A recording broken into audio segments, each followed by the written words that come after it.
Welcome, everybody. And this is our third panel conversation today in this really exciting day. And we're going to be focusing now on developing inclusive systems and products. For anyone I haven't met, my name is Hayaatun Sillem, and I'm the Chief Executive of both the Royal Academy of Engineering and the Queen Elizabeth Prize for Engineering Foundation.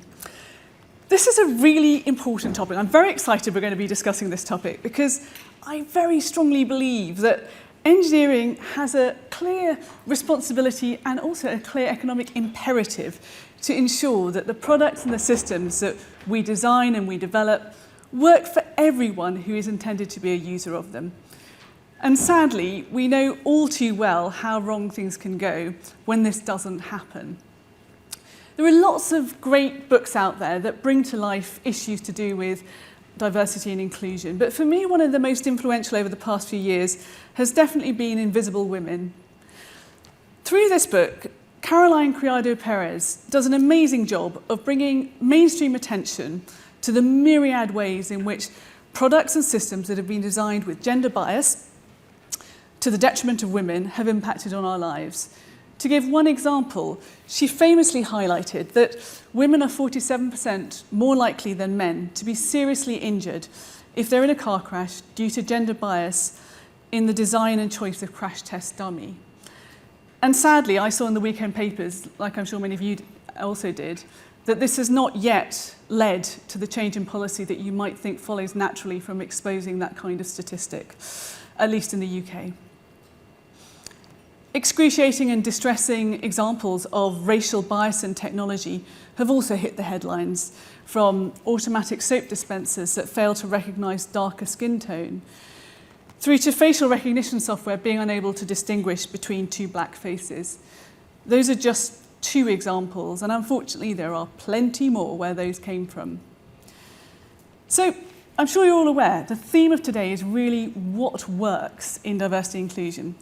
And our objective is that by gaining a deeper insight into what works in this area, including the successes and pitfalls when we design systems and products, we'll be able to better understand the impact that our engineering has on our people in engineering, our customers beyond engineering, and indeed wider society. And through this, we'll enable engineers to really be agents of transformational positive change. Last month, I had a great opportunity to engage in a very rich conversation with two very impressive leaders of diversity inclusion in engineering, technology and research.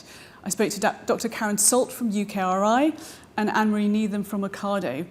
Very impressive leaders, and we had this very engaged conversation where their clear passion came through about the fact this is fundamental to good engineering technology. This is not something that's an add-on to that. We talked about the fact that achieving inclusion by design is an ongoing, never-ending change management process. D&I is never a project.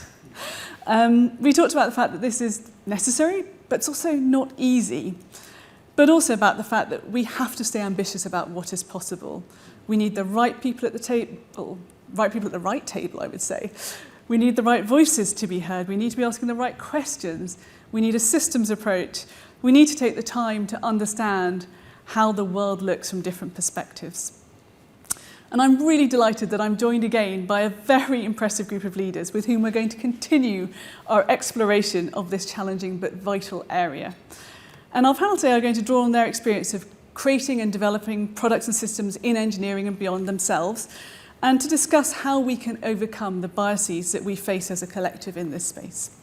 So, without further ado, let's meet our speakers. So, we're joined by, starting over there, Dr. Ellie Cosgrave, who is the Director of Publica's Community Interest Company and Research, Harriet Rees, who is the Deputy Chief Information Officer at Starling Bank, and Henrik Hagemann, who is the Chief Executive Officer and co-founder of Puraffinity, a venture-backed company manufacturing renewable precision materials to capture forever chemicals in water. So, I think I'd just like to hand over to each of you to kick things off by saying a little bit about yourself and any particular starting points that you want us to kick off this discussion with on this important topic. So Ellie, I'm going to give you the floor first. Great, well, thank you so much for having me. It's so nice to be like, I'm not sure if we're actually allowed to touch people, but So yeah, I'm Ellie Cosgrave. I started out my career as a maybe proper engineer. I was a civil engineer. I worked for Harriet for a number of years. And I guess in the early stages of my career, it was quite a formative part of my life in terms of what does it feel like for somebody like me to be in engineering. And at that time, somebody like me was quite, I don't know, an idealist. I believed that engineering was all about shaping a beautiful world for everybody. And, you know, I think I even had like little starry eyes that were kind of visible in photographs. But I definitely, like, there was an early sense that I was kind of slightly out of place or a bit of a mystery in the workplace. I found that frustrating because I wanted to fit in. But I also found it frustrating that people didn't seem to think about the world in the same way I did, or didn't seem to think about their own work and their own jobs in the same way I did. And I wanted to change that. And so early on, I met a lot of wonderful people across the UK, and we set up an organisation called Science Girl, which was an organisation, a movement of people really to support women in science and engineering careers. So that was my first bout of how to convene and make changes within the industry. I was also kind of building, trying to think about what would it mean to live those values out in my actual work, in the products and the things that I was designing. And for me, as a civil engineer, I was kind of interested in creating cities. I was a researcher in urban policy. And so for me, the natural intersection was to look at what ways do engineering designers think ourselves, which means that we do not include social sciences and or justice-based issues. And so I went to UCL for my postdoc over a number of years, and stayed there as a associate professor, where really my challenge was to look at like what is it about engineering mindsets, the ways in which we think about the world, the ways in which our organizations are structured, and the way we think about our products, for me, the cities that we create, that make them exclusive. And so in particular, for me, that has meant working on a gender lens in urban design, thinking about women's safety. What does that mean in terms of participation? We'll get onto all of these things. So I have a number of years of research of academic research in that area. And I guess my kind of final, where leads me up to today is I have gone to industry in a very small, in an organisation called Publica. We're an urban design firm, and my aspiration in joining Publica was to set up our community interest company, which is a non-profit part of the organisation that can focus on bringing the skills of urban designers that we have in the organisation and progressing an agenda around justice and inclusion. And so I'm kind of at the learning edge here about how do I create those projects on the ground, and what does that mean? How do I convince people that this is something that they want to invest in and spend money on, and make that tangible? In academia, I can be joyfully thinking through theories and deconstructing what's really going on, and like delving into the social sciences and applying it to engineering and kind of stopping there. And so this is a kind of new challenge to actually see how it works in practice. So that's who I am, and potentially we can discuss some of the issues in more detail. Thank you, Ellie. That's brilliant. What an amazing career arc you've had already, and that provides us with lots of great hooks to come back and probe deep into some of those issues. But let's get an introduction from Harriet next. Great. Hi everybody, I'm Harriet. So as I was introduced, I'm Deputy Chief Information Officer at Starling Bank. For those of you that don't know much about Starling Bank, we're a digital bank that was founded in 2015, and we are actually the first and only female-founded bank in the UK. Really interesting actually listening to your introduction there, talking about how you didn't feel that you fitted in the workplace and you could see ways that things could be done better, because that's literally exactly how Anne describes the journey that she went on to found Starling Bank. So Anne Bowden is the founder of Starling, and she had a career for 30 years in banking. And she basically got to the point where her view was that the banking system was broken and she wanted to fix it, but she didn't believe she could fix it from the inside out, so decided to start her own bank. And the key difference for her was that she was planning to build all of her own technology, build the systems from the ground up, and therefore be able to build the bank that is Starling today. And I've been very fortunate to be on that journey with Starling for 4 years now. Prior to joining Starling, I was working in insurance as an actuary. And I think my eyes first started to open up to this wider world of diversity and inclusion and some of the unfairness that exists when I was working in actuarial pricing. And some of you in this room may know about some of the regulation that came into play 2 years ago now around gender-based pricing. So in the past, you might have found that if you were a young man, you had much higher insurance premium than your sister, for example. And I was there working in that industry at that time and actually saw how insurance companies that I actually worked for benefited from that and convinced themselves that that was okay. And I felt very uneasy about that, as did many of the actuaries in the room. So I was there through that change and through the preparatory stages of insurance firms getting ready for that change, and frankly felt really good about it happening. Following that, I moved to Starling, and really Starling is the place that I think Anne wanted it to be. It's a world where we just challenge everything, where we look at how the big banks do it and have been doing it for 30 years and say, why does it have to be done like that? And the fact that we have that culture, that spirit at Starling allows us to really change the way things are done. And I think that can bring so many benefits on this wider topic around inclusion, because you can really rethink and reinvent the way things are tackled. Culturally at Starling, obviously being a female-founded bank, we think a lot about who's in the room, who's making those decisions. And we're really proud around some of the statistics that we can talk about in terms of, proportion of women in the room, proportion of ethnic minorities in the room. But it's more than statistics. It's about the mindset. It's about the intrinsic culture of the group that are in that room. And we encourage ourselves to challenge each other, but also to welcome external challenge. We use tools like third-party audits regularly, actually, to invite challenge on systems and processes that we're developing from experts in these fields. And we do that right throughout the process of concepting, development, and implementation. And hopefully, as part of this discussion, we can talk about some examples of that from my time at Starling. Fantastic, Harriet. Thank you so much. It's really great to have that slightly different perspective, but with many of the same shared challenges and experiences. And again, also really interesting to see how personal for both of you this is, the sort of intersection between personal and professional. So come on, Henrik, complete the picture. We'd love to hear from you.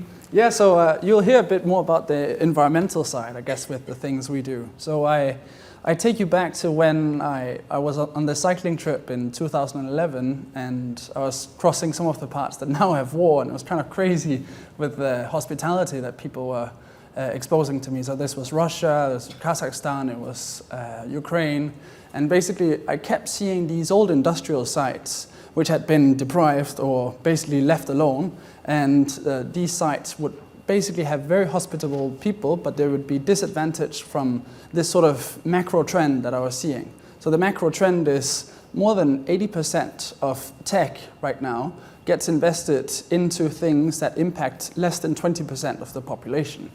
And if you apply that, it might even be more extreme, but basically there is this massive long tail of the part of the population, the taxpayers, who are not benefiting from this new technology coming out.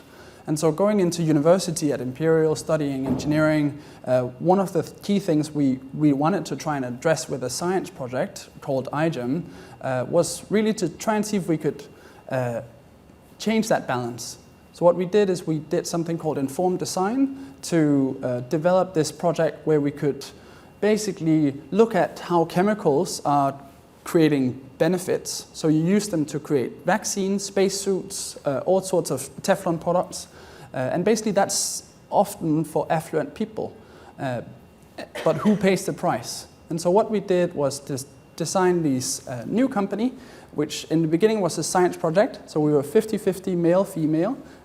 It was supposed to just run until MIT in 2014, presenting there. But basically the project was to capture these chemicals in a targeted manner so that you can put an installation at the site at these sort of disadvantaged regions, which could become a profit center. If you can reuse some of these chemicals, instead of just treating it as waste, you can create a business case for people to be more, well, equitable in the system, the engineering system. And we wanted to use that as a mechanism to basically drive environmental benefits. And so we've been doing that since 2015. I have a female co-founder, so we're 50-50 male-female co-founded. And how we do it is we use these precision tools you use to make vaccines or therapeutics to basically create environmental materials. So there's a lot of information going into it. There's a lot of urban infrastructure considerations. The main product right now is, like Hayaatun said, for forever chemicals. So these Teflon type chemicals in water. We have now 4 different product lines around this. And we basically try and build this company the way we want to see the benefits. So it's a trade-off of short-term comfort in terms of having a more diverse team. It is a management challenge, and often people don't mention this. They think, oh, just make it more diverse. And then, my gosh, you have a lot of more challenging. And if you're not designing for that, it can be a real headache, and often one of the reasons that startups then just revert back to making it much more homogeneous. And so I guess there is that thesis around the trade-off for short-term comfort in order to get a long-term superior outcome. So I fundamentally believe companies like these will get a superior financial and impact outcome by doing things differently, by designing for equity and inclusion. And it sounds like a headache, and it can be really challenging in the day-to-day, but I hope that there will be some jealousy cases that will drive wider change, basically. Fantastic, Henrik. Again, really fascinating personal and professional perspective, and starting to tilt towards some of the practical realities of making this happen. So I'm warning everyone, I love this topic and I could just hog the floor throughout this discussion, but you probably don't want me to do that. So whether you're watching online or you're in the room, please do get your questions ready. We'll come to audience questions very shortly. But in the meantime, I'm going to use my chair's prerogative and just kick off with something which I think is important, because even in my framing of today's discussion, I was focusing on what goes wrong when we don't get this right. And it's very natural, because those are often the way that we, those are why we show ourselves this is really important. We say, look how terrible it is when it goes wrong. But can you cheer us up and give us some examples of when it's gone right? When have inclusive behaviours, inclusive cultures delivered inclusive outcomes? So I'm going to go back around the panel again, if that's all right. So go on, Ellie. Yes. Cheer us up. Okay. I do think it's important to make sure that we're not that we do tell the negative stories as well, because this is about a whole truth. Yes. But sometimes we can get bogged down so much that we feel helpless. And so there are, of course, all sorts of different ways and opportunities to rethink and remodel and change. But I think the example that I want to bring is the city of Vienna. And they have had, in terms of urban design and policy, they have had over the last, actually now nearly 30 years, a targeted strategy around gender mainstreaming the city. And so they have that as a vision, and they have set that goal. That means that they have all sorts of projects that I could bring to you to talk about how that has worked in practice, has worked in practice. So the overarching vision and the hard work is there. This project that I'm going to describe didn't just pop out of nothing. And so it's important that there's that background kind of infrastructure of prioritization and funding to think differently. So in terms of urban design, part of Vienna's approach has been to collect gender disaggregated data, age disaggregated data, about what is working well in terms of the use of their public parks, but all sorts of public infrastructure. What they found when they started to do this study over time was that in their public parks, girls and boys used the space equally up until about the age of 8 years old. After that, the usage by girls dropped off significantly, and it was mainly boys using the space. So they asked the question, what is happening here? What is going on? And what they found was that up until the age of 8, girls and boys are kind of playing similarly on climbing frames and all those sorts of things. But after the age of 8, you start to get group activities happening. You kind of get the bigger sports games. People can play football and other things.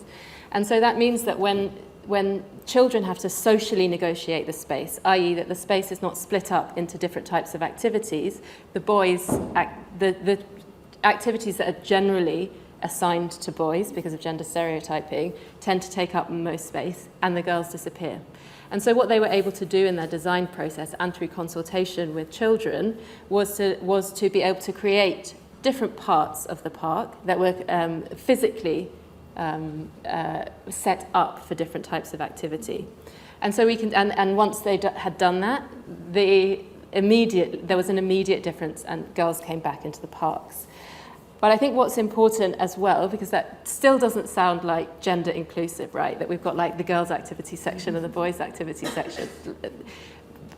We need to then layer on a social programs, right? So that you can start to create, we know that sort of 1 hour activity spaces where girls can use the basketball or the football court means that they are more likely to use it when it's like non-girl only spaces. So it's a kind of sense that we can create, and we can have like boys reading or boys talking or knitting or whatever it is, the kind of more craft activities. So just to say that there are layers of consultation, understanding, data, re-envisioning, and then ongoing social programs that need to kind of be in place to make sustainable change happen.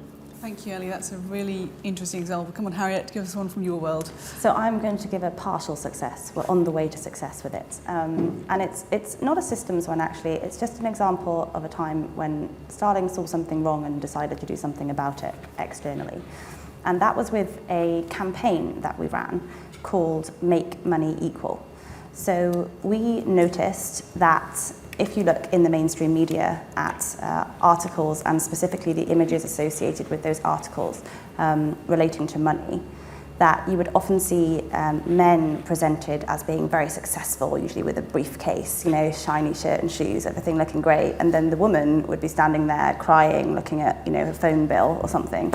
And there was always this very positive masculine image and a very negative female image. And, you know, that just doesn't really wash at Starling, where there's so many, you know, strong females in positions, you know, looking at these images.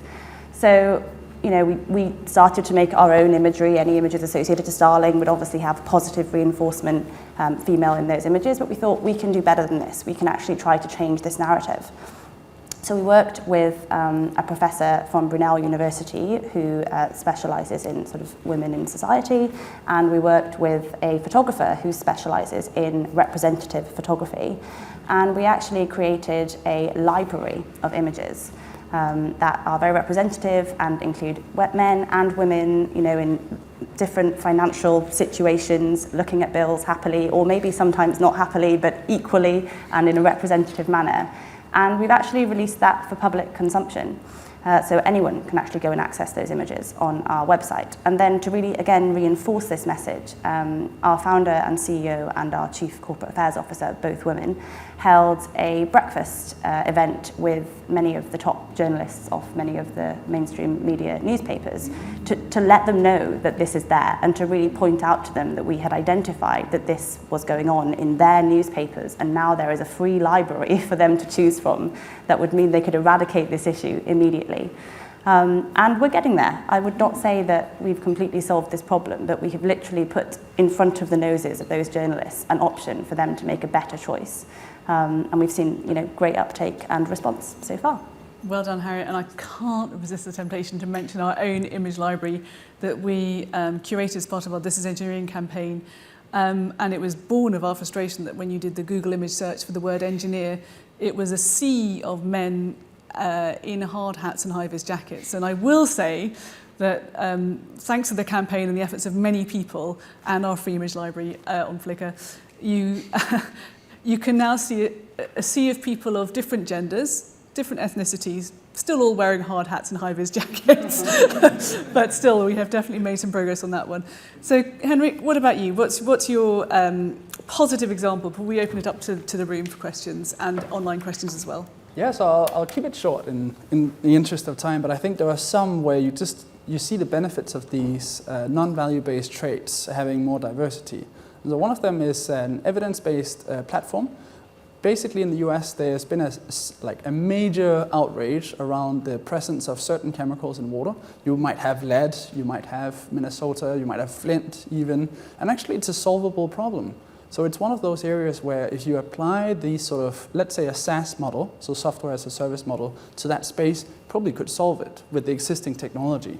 And so we've seen a fantastic female founder go into that space and build an organization which is addressing this at scale within 4 years of starting this organization. So they're called 120 Water, just as an example.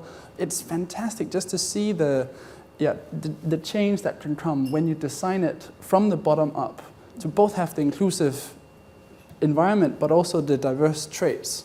There are several other examples where you might change the water treatment from being a waste center to becoming a profit center with a circular solution. So California is pressing this forward with an immigrant-founded company called 374 Water, where instead of creating a waste stream out of the water, they're creating biogas, and they're solving some of these energy challenges that we face. And they are completely eliminating these toxic chemicals that otherwise go out and impact these disadvantaged communities. So those are just two examples. It's possible. It doesn't have to be completely cutting edge. And yeah, people are doing it. Fantastic. Thank you, panel. That's been really great to inject some specific examples. Now, do we have any questions in the room? Anyone want to jump in and ask a question? Don't be shy now. Thank you. Hi, Asita Med HS2. Really good panel, interesting topic really in terms of inclusive system and products. You've talked about the urban space and how you sort of make that more inclusive. You've talked about banking products and the systems there and environment as well. One of the areas we look at within HS2 is around inclusive design, railway stations, access to that as well. We already know as a feature we have assistive technology in all our mobiles and digital function. What for you are some of the biggest barriers around sort of from the outset thinking of how inclusive that design needs to be before you get it out to market or you get it out to the general consumer? And of course, people's usability is as the core center of that. But what for you has been the sort of biggest challenge? Great, thanks. Really good question. Don't all feel obliged to answer every question because we'll have plenty. So who'd like to come in on this? Henrik, go on, start off. I'd love to just start. No, so I think part of this goes all the way back to the way we educate engineers or some of this next generation. So for us, we were actually forced to do it. We were sat there with a whiteboard in a room, 10 people, and we were asked to interact with these very different students from the Royal College of Art to come in, spend a whole day and comment on what our research proposal was. And the ideas they came up with was like mind-blowing for us as scientists. Obviously they had different non-value-based traits to us, being scientists and engineers, but also just the perspective change. That sort of inclusive design. Oh, how would this work for a disabled person? How would this work for a very old person? Having that sort of audit or like third-party check was really powerful. So I think it helps if you bring it into the education, and there's more happening on that. The other one is there's a lot to learn from the community. So often we think about the different stakeholders and we often overlook the community part. So when we design engineering, maybe it's urban infrastructure or a water treatment plant, there's often actually lots to learn from the community who are not experts. And so we did this way back. We had a stall and we were literally telling people at this open mic section at the Science Museum, so obviously a bit biased, but we were talking to people who had never seen a genetically modified organism before about how we can use those to make new water treatment materials. And really sometimes it clicked and it changed like, oh, it's not all Monsanto developing new dangerous seeds. It's actually something that can benefit me, the taxpayer, the person who's not usually benefiting from tech. And so I think there's just as much to learn from the community as there is to try and press out in terms of the new knowledge and new photos that we can represent this field with. Thanks, Henrik. I've got a great question on education coming through online. But Ellie and Harriet, would you like to come back on the barriers question? I'd like to just kind of supplement and reinforce what you're saying there. I think a lot of the time when we think about inclusive design, sometimes we don't know exactly what, or we have a certain individual view about what engineering design is and what it isn't. And of course, engineers have certain skill sets, a certain type of expertise. I just maybe clarify the language around communities as not experts, because in many senses the communities are experts in all sorts of things. They're in terms of like a rail station design, they're absolutely experts in what they're going to need to carry on, where they're going to need to go, what times of day they use it, how they feel when they're in the space. And so a lot of the time we have this idea of the kind of engineering genius. I'm going to give you, and I'm going to give something to you. I'm going to provide something for you, community who don't really know anything. And I'm exaggerating that for effect, but it's not far off. And so when we talk about community consultation, a lot of the time what we're talking about is what do they think about this design? So what we're actually asking communities to give expertise in is not what their expertise actually is. So how tall do you want this building?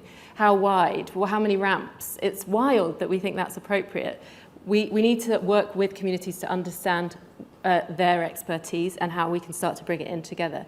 And because we see, largely, we see engineering as a kind of producers of technical solutions or material solutions, we often don't value that part of the process that does take it is not about optimization, that's really about understanding, may involve feelings, may involve community tension, and incorporate and spend time in that. So where's the project budget for like feelings or oppression, and in terms of in terms of a specific example of the kind of work that I do around design for women's safety, a lot of the time what government wants to invest in is policing systems or technological systems that can make women safe.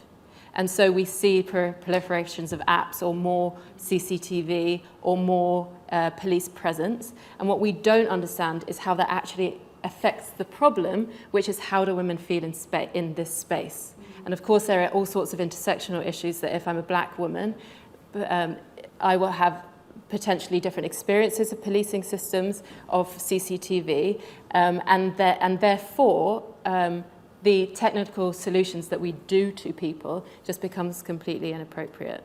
And so being able to deal with be informed by social and political science in our engineering design process is absolutely essential. And I don't think we always feel so confident that we can bring that part of our knowledge into our design process. Yeah, I think I can certainly say it's not that often I'm in an engineering meeting and we're talking about justice and oppression and feelings. I don't think I'm the only one who has that experience. Harriet, how about in your world?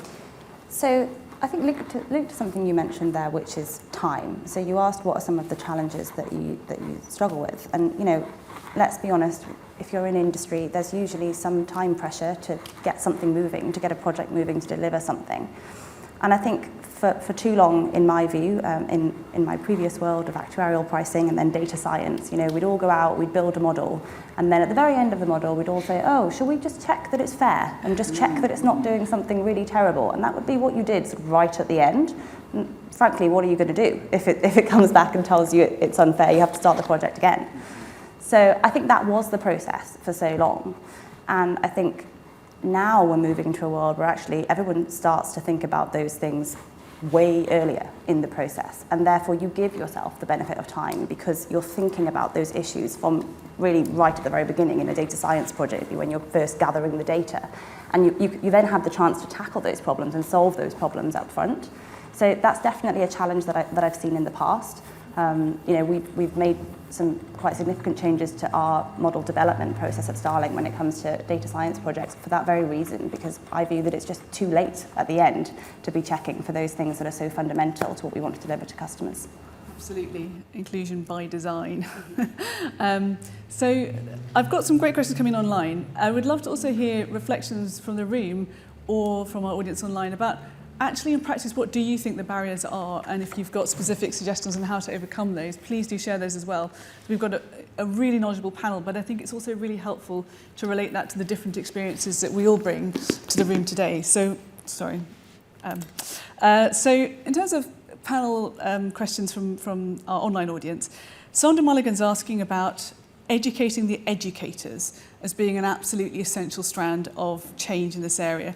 And she's suggesting that we need to go back to primary school teachers. So everything to do with education is often and, but do you have particular thoughts on where you think there is most need for intervention or what might make the biggest difference? And I've got quite a few questions coming through and I'd like to come back to the room. So should we try and give this one a fairly brief review and then we'll pick up some of the others. Harriet, why don't I start with you this time? So education, I think for me, yes, it might start when you're in nursery actually before primary school, but I think you should never be afraid to hold your hands up and say you don't know everything about everything ever. Again, that's something we sort of really hold true at Starling. We spend a lot of time seeking out experts in fields. For example, on the Make Money Equal campaign, I talked about the fact that we found professors who were experts in women in society or representative photography because we frankly didn't think we were experts in that because we're not. So I think it's never too late, actually, to educate yourself or to be educated by, seeking out experts in those fields. And I think that we should encourage people, whatever stage of life they're at, to seek out an education on these topics.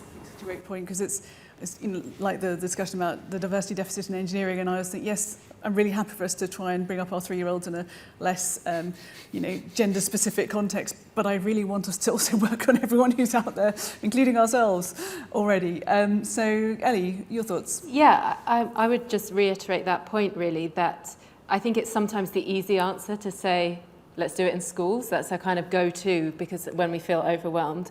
And I would say, actually, we need to be much better as a society of holding nuanced, interesting, kind conversations to try and break new ground. And if we can do that in our personal and professional lives, I think also being able to contribute to media and to be able to bring these discussions out so they're in the public realm, so that they can be modelled to how you can do those conversations well, has to be the way forward. And it's really hard. Fantastic. Henrik, any last thoughts? I will do a small shout out to one of the REN's team. So I think there's also a certain chance to change some of these things after school. So obviously, let's do all the good work at university, etc. But for the companies, like the startups, the scale-ups, etc., there is actually more work we could do to educate the workforce and the leaders. So we just ran a small workshop on D&I like last Monday, just as how can we improve, do an audit, what policies do we have in place, what's the new Netflix episode that people have watched that they've learned from or gained new insight from, and maybe it's not completely science, and trust me, there's a lot of bad experiments in that, but there is a conversation to be started. And so I think, yeah, we can also educate the new workforce at work. We don't have to as a private sector, but we can, and it can be really powerful. And the momentum hopefully is building. There is a diversity and inclusion toolkit being developed, and that will sort of support that space. Thank you. Yes, things we can do today. I like that. So I've got some more questions online, but are there other questions in the room? You're all being very abstemious here, but yes, please, Ollie. There's a microphone just coming. Yeah, thank you. Really fascinating conversation so far. We've spoken, when we talked about developing inclusivity or embedding inclusivity into our processes, we've talked a lot about the recognized categorizations like gender and race and so on. But the biggest differentiator is still very much social class. So I'm wondering, do you have any examples of successes, perhaps, or attempts at least, of embedding more of that social mobility into the technology that we work on? Great question, thank you. Who's brave enough to tackle that? Go on, Henrik. Oh yes, I'm just very passionate about this one because there's been some developments on it. So social class, one of the things people are trying to do is just classify, like what does it mean? Like how can we classify someone as a certain thing? I think when the Equality Act in 2010 came out, there was actually a really hard push to try and have it as one of the protected traits. And it didn't make it over that line, which was a real pity. But what we see now is companies like KPMG going out and saying, oh, we should have a certain proportion of our workforce from a sort of social mobility step up. And so they look at what their parents were doing. And it's incomplete, it's missing certain dimensions, but it's a step in the right direction. Where I think it's missing is in this sort of like founder ecosystem. You have organizations like the Enterprise Hub at the Royal Academy of Engineering providing £60,000 of worth of enterprise fellowships to graduates, myself included, who haven't done something established, who haven't got the angel funding from some family friends or rich uncle, and that really can change some of these things. If it hadn't been for us, I would have continued unpaid and doing tutoring on the side. And so Puraffinity has definitely benefited from it, but there is still a lot of legacy problems with the way we fund new impact businesses. And I think that's something we're working to change. The Ian Schott Accelerator is helping also for it. But yeah, that's one area, just from my limited experience. Thank you, Henrik. And it's a good example of, we need to be really robust, but at the same time not let the best be the enemy of the good. Harriet, in your world, do you see examples? Absolutely. So, flipping it over to the customer side, we're a regulated bank and we want as many people as possible to have Starling accounts. And, one of the reasons that Anne wanted to change the way banking worked is because she just thought it was so unfair that actually lots of the time people who didn't understand how banks worked were actually being ripped off, frankly, with fees and hidden charges that you just didn't know about and then didn't understand and maybe didn't have the confidence to really question with the bank. So, we've stripped it back and sort of taken it back to basics. We literally have two versions of our FAQs in terms of conditions on our websites. One is the legal jargon version and the other is a very stripped down, this is actually what this means version of the terms and conditions. And that in itself can make a huge difference to someone when it comes to really understanding what a current account is meant to offer to them. Likewise with fees, they're not hidden, they're very transparent. We actually send a notification to you every time we take a fee, if we need to take a fee, so you know that there's a transaction occurring, rather than in the background, that you see a month later on a statement and then you worry that money's already left your account. So for us, it's all about being very transparent, very upfront with customers, encouraging customers to actually really understand and feel very close to their finances.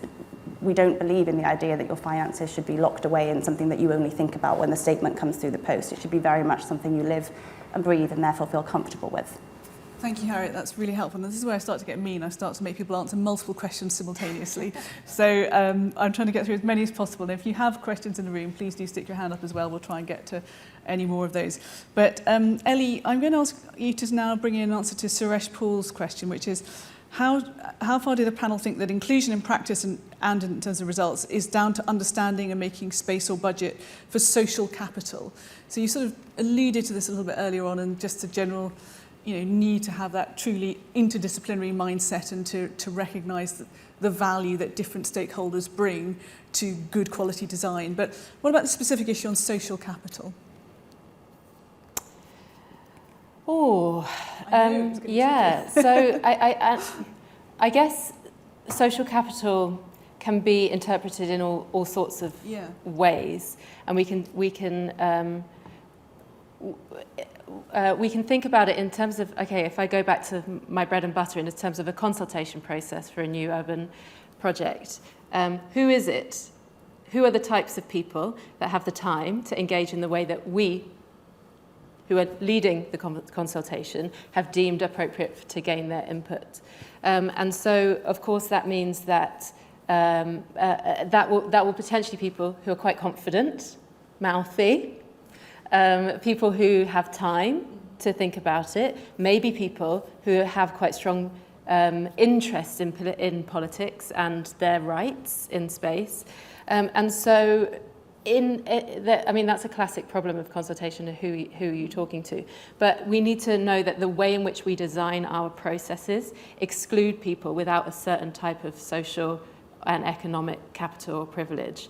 But also I think as designers, the way in which someone like me, who sounds as I do, can feel exclusionary to someone who doesn't sound like me. In all sorts of ways. And what am I doing to maybe talk less or to allow somebody else to lead that process about what is going on in their community? What is my sense of ego in this dynamic that I must be the one who kind of tells you what we're doing? And so there's a huge kind of complex set of dynamics that are going on there. And what I believe is that all conversations with communities should have community organizations, not just individuals there. So these are organizations where people do go and feel at home. That might be faith groups or, tutor groups, mother and baby groups, where they're already there and then I become more of an outsider in that conversation. So that power dynamic. But of course we also need to, from a personal standpoint, it's quite interesting what class I am, because there's so many things that intersect with my personal history and experience that maybe I have the skills to sound like I do. Yes. But it doesn't necessarily mean it's all about my experience. And I think when we're talking about inclusion more generally, Leslie Kern, who's a feminist scholar, talks about the fact that even if you're a white man, right? The dude the hypothetical dude we're always talking about. Actually, there are layers of intersection in history, and the current system is in fact working for pretty much no one. And so it's like 90% of people do not tick all of the top characteristics. / maybe no one, I don't know. So I think the way we understand privilege and the intersection of our identities and histories is important to give time to. And finally, on the question of time, which is a really important issue because these things do take a long commitment.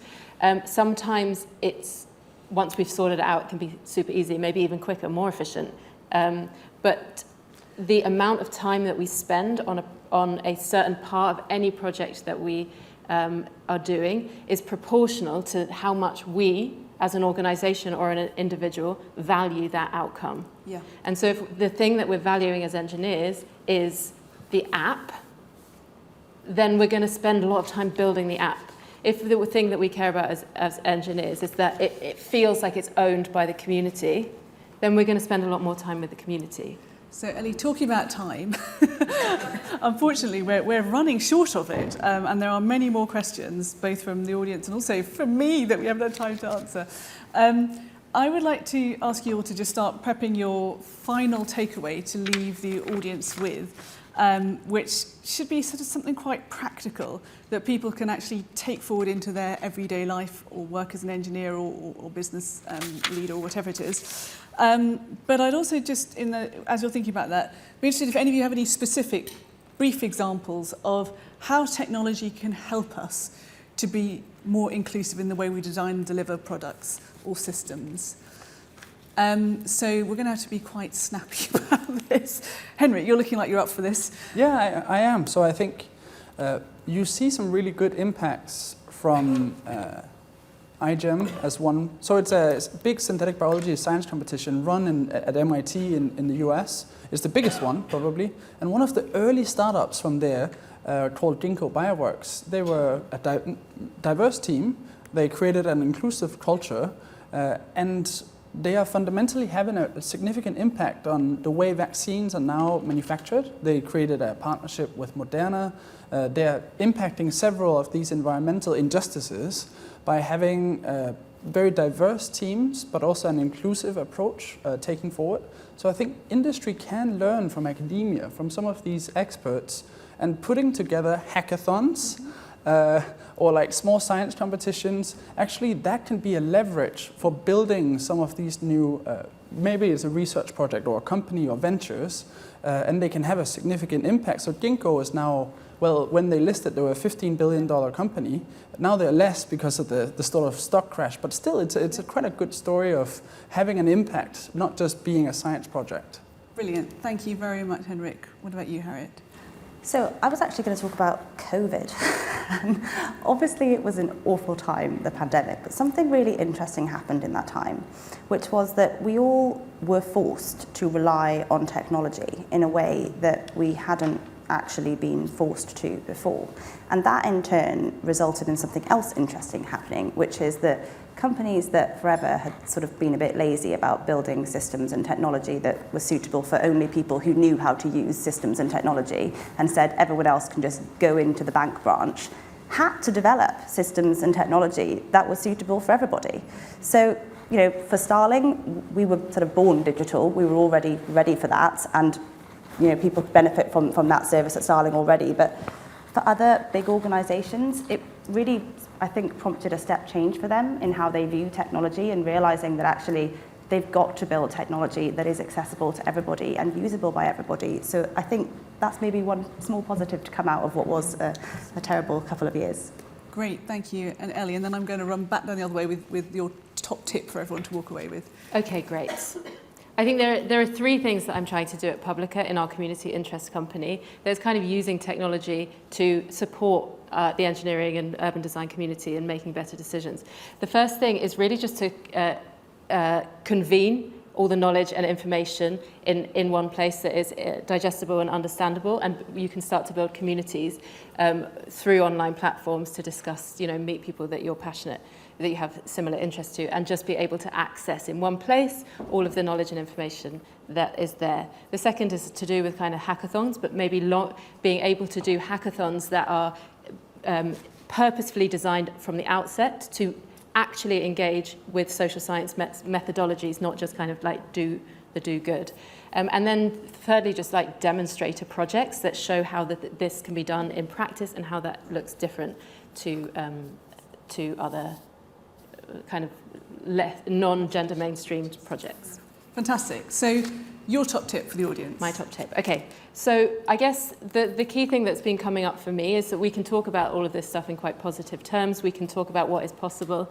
But I think we forget sometimes what it feels like on the ground day to day in our organizations to be able to fight these battles on a daily basis. And the kinds of personal risks and the personal courage that it sometimes takes to show who we are and what we care about in a room of people who maybe don't share the same views. And so what that means is that we are maybe kind of showing... Sarah Ahmed, who's a fantastic feminist scholar that you should all read, calls it the pedagogy of the eye roll, which is if you are doing feminist work in your organization, people are going to be rolling their eyes. So it'd be like, sorry, in what way have you... That was a racist thing that you just did. Or people are going to be defensive. So you're actually, on a personal level, you become the target, that transform. It's not the issue that you're always the one who is raising it. Mm-hmm. So that's a personal risk. But also, in some ways, you're starting to leading conversations that may be slightly uncomfortable for people. And so, yeah, sometimes... can be quite tiring. So take personal risks, be willing to... Yeah, well, I guess, so that leads to the tip for me. What has helped me in being able to do that is to build community. Mm-hmm. And that community can be friends who support me in those moments within my organisation, but community also through reading for me that feminist scholars or other work. So I know that I'm part of a community of people who have knowledge. Thank you very much, Ellie. Harriet, your tip. So my tip is really about acknowledging change and the fact that on this topic in particular, we're changing all the time. The last couple of years, our perspectives on this has been broadened immensely, and I think that's not going to stop anytime soon. We're all going to learn, we're going to be more informed. So I think it's really important to acknowledge internally that things will change, your views will change, but also externally that the world is changing when it comes to these topics, and we should expect to find friction points where perhaps we don't think some systems, some processes, some companies have changed as much as they should have, and we should be prepared to challenge that. Fantastic, thank you. And Henrik? So I've got 3, and I'll make it short. So first is just, this is not a competition. It's often just, it feels like if you prioritize race, then you don't prioritize gender, then you don't prioritize not age. It's just make it clear. It's not a competition. And if we level up one aspect of D&I, we all win. So that's sort of the main tip. To try not to compete between these things. And then actionable things. So go and look at your personal networks. Who do you spend time with? Who sits at your dinner table? What's the sort of, do a personal audit perhaps, and look at, maybe there's a way to engineer some more diversity into it. And then the second one is, try and create these founder support groups or work peers that you can learn from and be vulnerable with. Share about your insecurities and areas that you're messing up all the time in terms of pitfalls, things you got wrong with creating an inclusive culture, and get feedback and support. And then the third one is actually, it takes a bit of vulnerability to ask for help. So I'd suggest you to ask for help for people that are really enthusiastic about this. At coffee, at tea, you talked about the benefits of the pandemic. It's easier to ask for a short call now. And so I would really suggest that you make people that you ask for help feel better about themselves if they actually can help you. And so it's a two-way street. It's not just one way. Fantastic. What brilliant tips from our panel, as well as some very, very interesting insights. We've gone all the way from systematic collection and interrogation of data through to really practical things we can all do in everyday lives. Can we give the panel a huge round of applause, please?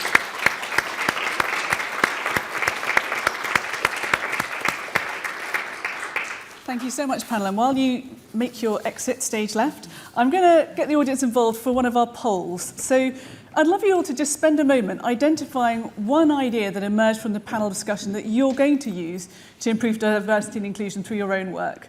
So I think you know the score by now. Slido is doing its thing. Please do participate. It's really great to see what you're taking away from this. Thank you. And whilst that's going on, I'm going to migrate to the other side of the stage for the final part of today.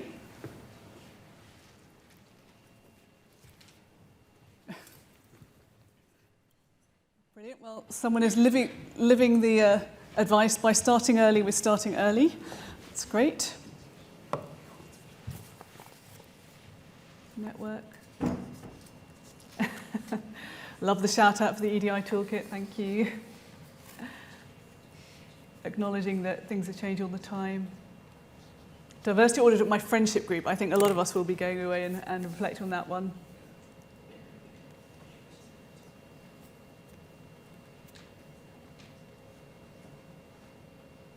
It's not a competition. Again, a really, really important point that Henrik made there. Imagery, representation, all super important.